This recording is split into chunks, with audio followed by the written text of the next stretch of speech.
I'm kind of, through Melissa, I can talk to you about Melissa if you want. So Melissa was, again, go to melissamarimovie.com and look at the trailer. And if you like the trailer and you want to see the movie, send me an email and I'll send you the private link and you can see the movie. It's not out yet because I'm putting it into, or I'm shopping it to film festivals and they don't want you to release it. But so, Melissa was like, I projected all the feminine archetypes into her. You know, I projected, the first one was muse, right? So she's my muse. But then I projected daughter into her. You know, I projected some mother into her. I projected lover, you know, Aphrodite and Eros into her. And I projected I projected the dark feminine side of my own psyche into her. She's carrying those things as well.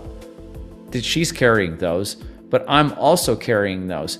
And I'm, through my relationship with her and through witnessing her, the screen of my reality is she's acting as a screen, as a reflection for me. So when I see these attributes in her, they're mixed with my own attributes. That's how projection works. So somebody's own different varieties of femininity, let's say, might be coming off of them, but then your own version of them are being projected in there too, and it's a mix. So then I'm projecting the Divine Mother into her. And then so she's so connected to earth and to nature and just to being wise and mystical, just this natural, wise, mystic woman, that she basically became like, she's like, well, I'll say it like this. When she actually died, it was very Christ-like. Melissa was very Christ-like.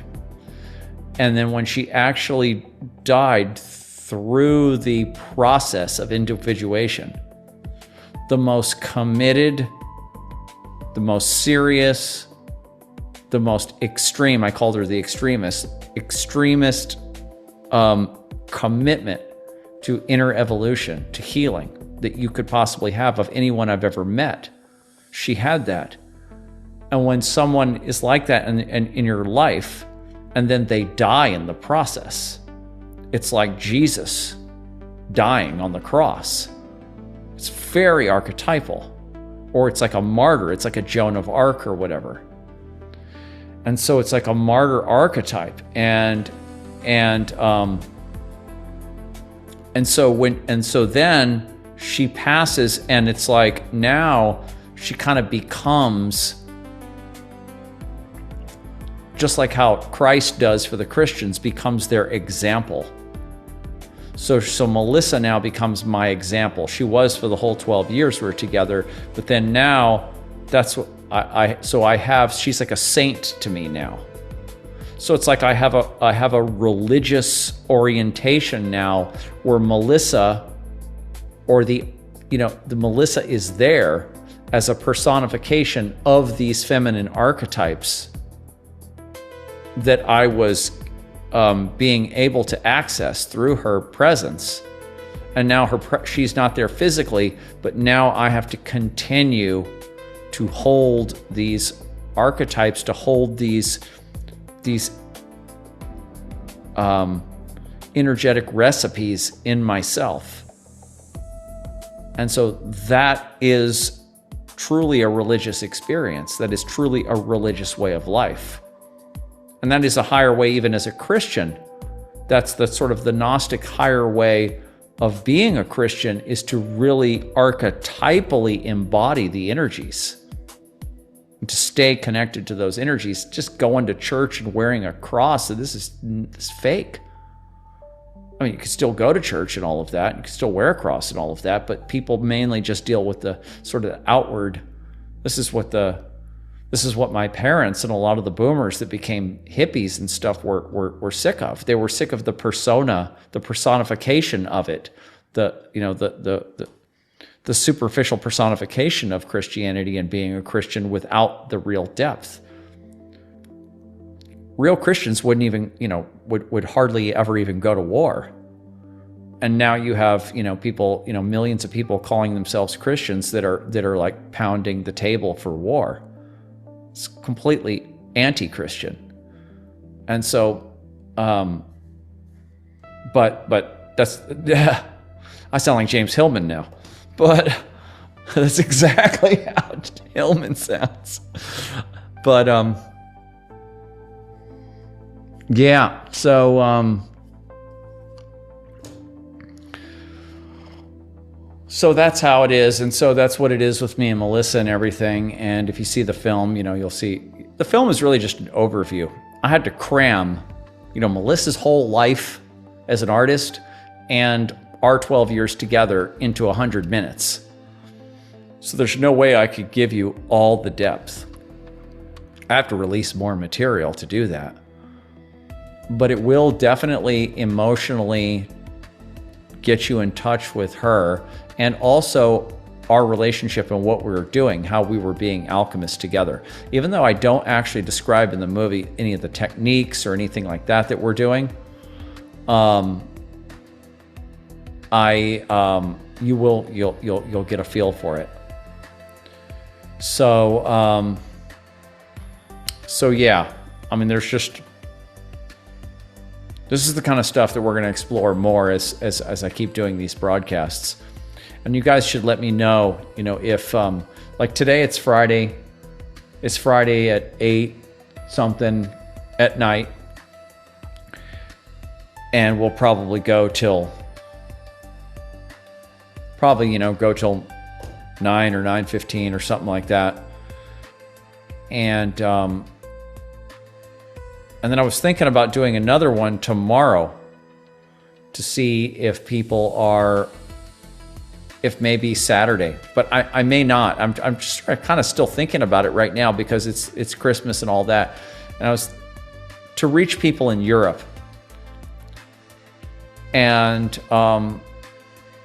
even though I'm very connected to Europe and been there like 10 times and have friends over there and everything, I don't have a whole lot of Europeans that are, they're reading my books and stuff, and I'm getting emails from them, but I'm not getting a lot of interaction from them on Facebook or anything, or what I would normally.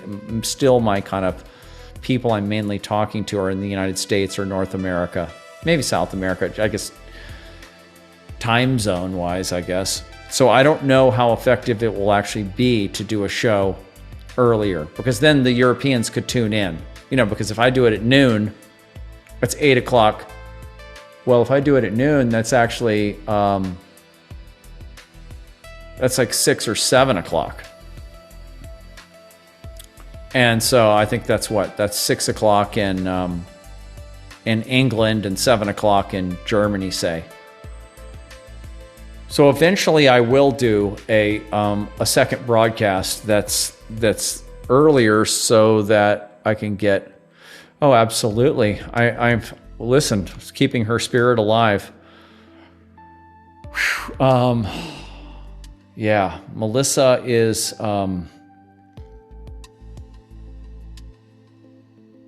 Melissa's the greatest thing that ever happened to me. I'd say those great things that happened to me in the world of being a musician. And I got some level of success with music, and because I was kind of doing the right thing at the right time in the right place, and there was a movement and it was building, and I was able to write good music, and it just fit. And there were things that happened in that world that were very helpful to me. But after I kind of phased more into the esoteric world, into the inner work world, Melissa's the greatest thing that happened to me, and just an incredible, it's kind of like, it's like getting, I don't know, being mentored by by a true mystic. And she wasn't even, and the funny thing is, we were equals, really, but we were just the right people for each other. We were soulmates, we would say. And so we were basically serving each other equally. But she put me in touch with, I learned just by being around her, I learned what the mystical feminine is.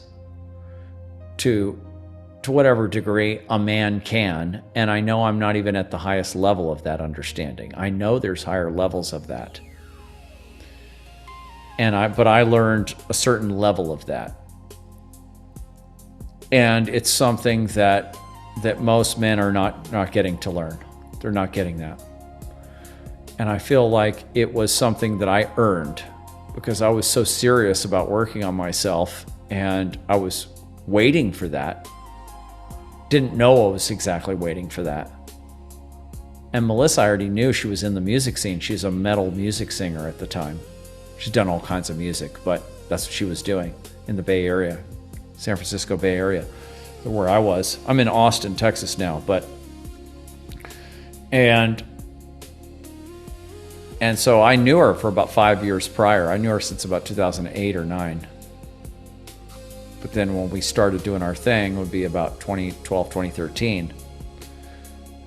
And it was just, man, it was just like, well, it's kind of like, I explained this in the movie. It's like if you're an artist and you get working with another artist, like if you're in music and the right people come together.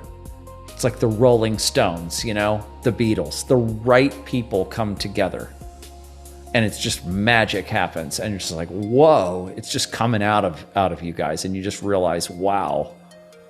I had that with my band, and I know it's very common in music. The great bands are like that. It's just they get that formula, and then they're just tapping in.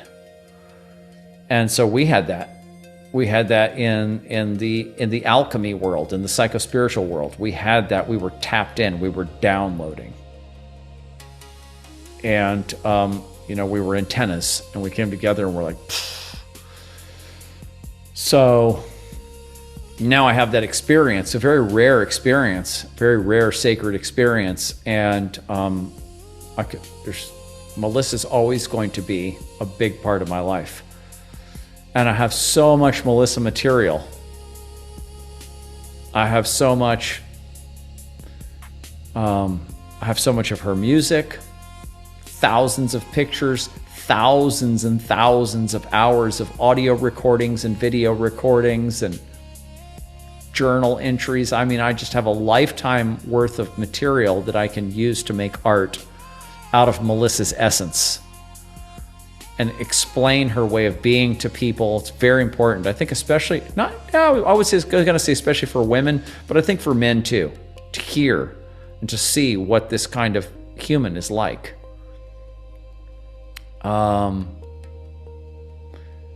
So I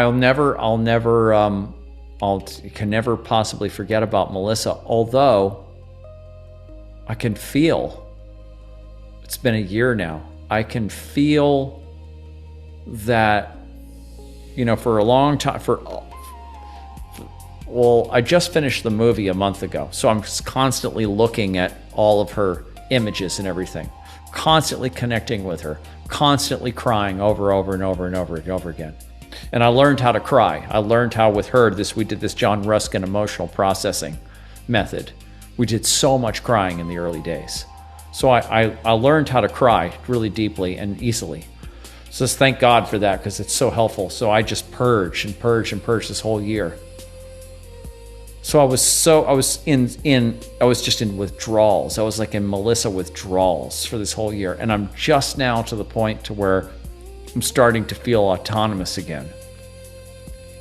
So there is going to be, this is just what happens when people die, there is going to be some kind of a decrease in the level of psychic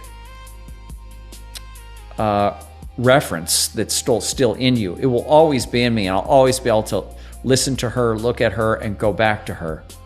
But it'll actually be a little bit more healthy. I think it's already a little bit more healthy where it is now, where I can actually talk about her without breaking down, crying and stuff. There really has to be some kind of a sense of separation just because she's not there anymore. And I have to move into another phase of life. But,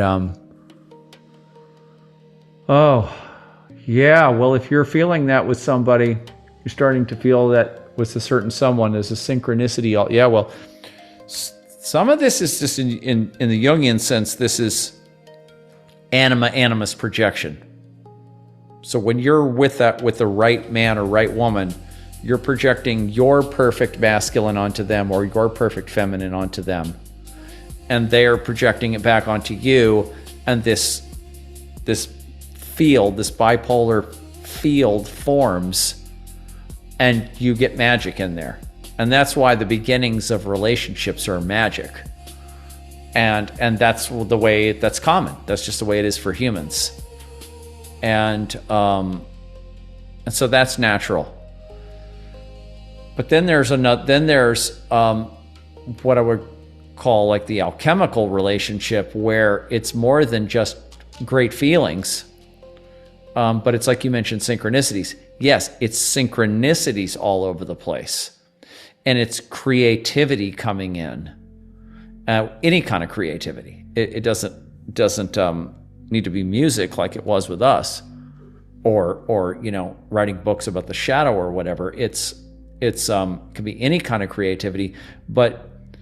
And when you're in this kind of a relationship, the other sort of maybe I said that wrong. I wouldn't call that alchemical, even though it is. It's sort of at the beginning stages of alchemical. Having synchronicities, feeling incredible around each other, and just totally bonding and being creative. That's like, there you go. That's like the basic formula to get it going. But then to truly make it alchemical, you got to become an alchemist. So that's like that's a laboratory worker. That's somebody that's a magician. That's a magician. That's somebody who's actually mining the experiences for meaning and doing something with it, making art out of it, becoming a life artist is what she used to call it. So mining all of that synchronicity and all of that field for creativity, for meaning, talking about it. And if you have the Jungian framework, then you can interpret it through the Jungian lens, and you can sort of figure out what archetypes are running. This is really cool. You're interpreting each other's dreams, and you're really getting involved in mining the field for meaning. Now you're an alchemist. Now you're a life artist. You're a spiritual life artist. It's sort of a spectrum of her understanding of life artist. But yeah, so that's where I would go with it, and is into that alchemical dimension of being a magician, a miner of meaning from the relational field. This is a very high level, beautiful level of relationship. And the average people are they're not in it. They're not doing it. They're not doing it. They got all kinds of ego stuff going on, and they're feeling, when they fall in love with each other, they're feeling all the good stuff. It's natural. That's great. But they're not really mining it. And so they're not being alchemists about it. And I don't think they're supposed to be. This is kind of like if you look at the documentation that I put on soluciopodcast.com, if you go there, so it redirects to a page on my website, and I have it's like a psychosocial manifesto on there, and I have a bunch of stuff on there to kind of orient you into my my project and my perspective.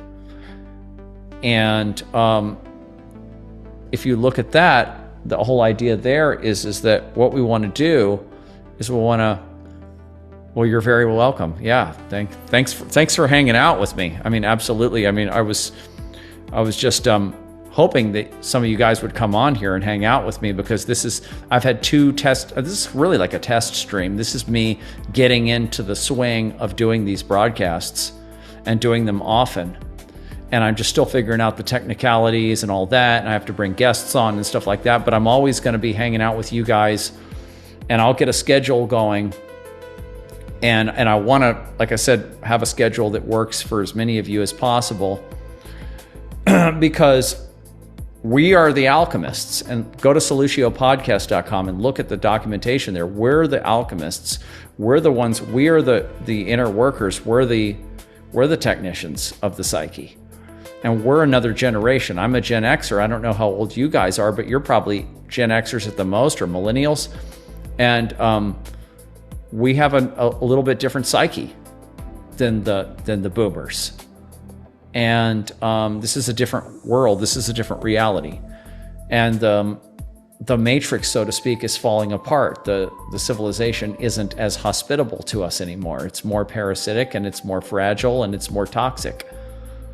And so we have to sort of learn these tools and use them on ourselves, and sort of make we have to make new movements, new communities.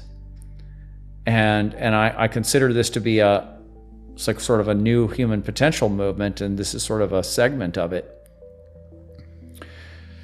And so this is us. We're doing this together, and we're helping each other. And